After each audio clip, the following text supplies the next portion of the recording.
Hey! Hi! This is Tony in Texas. Mike and I over here, we were having a conversation, and he was telling me about this one certain religion that when you pray, you're praying with your nose up somebody's butt, and he managed to wander off onto the topic of flatulence. Mike, would you care to explain? Yes, I'd like to displace my mother's theory about flatulence in a car.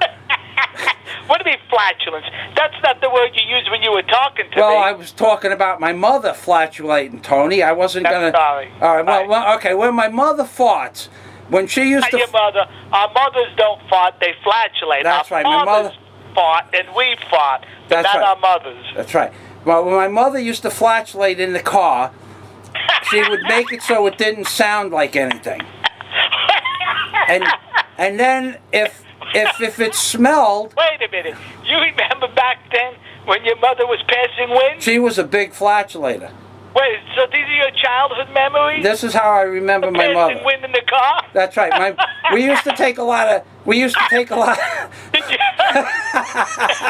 you and the dog fight for who was going to stick their head out the window? No. My father kept the windows locked in case he farted. my father would rock you. So in other words, you come from a family who was not selfish with their flatulence. No, my father... Make sure you shared it with one another. That's right. My father would lock the electric windows, and you sat there and liked it. He was like that. I didn't mean to interrupt you. That's okay. But when my mother... See, we used to take these long rides to see my grandmother in New Jersey, in Plainfield. Did she have a methane problem also? Grandma, she used to fart too, but she used to let it go. Yeah, you know something? How could you tell in New Jersey? The whole state stinks. Right, well, on the ride there, it took an hour to get there. My mother would let one go, but she didn't make it smell. So if you was in the back and you let one go, you would try to hide the sound too. So everybody that didn't fart would smell it, but you two would be sitting there enjoying it, because if you don't know it's not your fart, this was my mother's theory. This isn't my theory.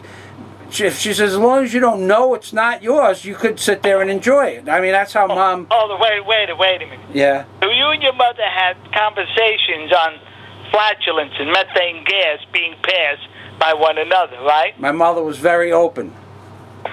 She had a... I'm sorry. She had an with the windows. If my mother, if you farted and she farted and you didn't make any sounds, the other two people would be dying, because my father wouldn't roll the windows down in case he let one loose too. He wouldn't want no fresh air in the car. And my brother, he didn't fart. He burped. But so if two people fart and it's silent but deadly, you two could enjoy it, but the other two people are screwed.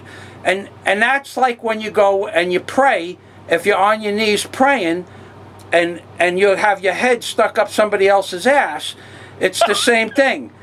Because it's wafting, it's kind of like wafting from downwind, and then God is allowing you to enjoy the fart, not... So this is your analysis of flatulence. No, this is silent or being... What about if they're both noisy ones? Then, well, you have to talk to my mother about that. She had her own theory about that. You just sit there and like it, or just, don't like it, but that's your problem, she would say. My mother was very strict when it came to... Thank you very much for sharing with us. Well, okay, Tony. Your analysis on flatulating. Now, what about that camera of yours? The camera? The camera takes perfect pictures. No, your usual ending. Oh, the camera. That's right, folks.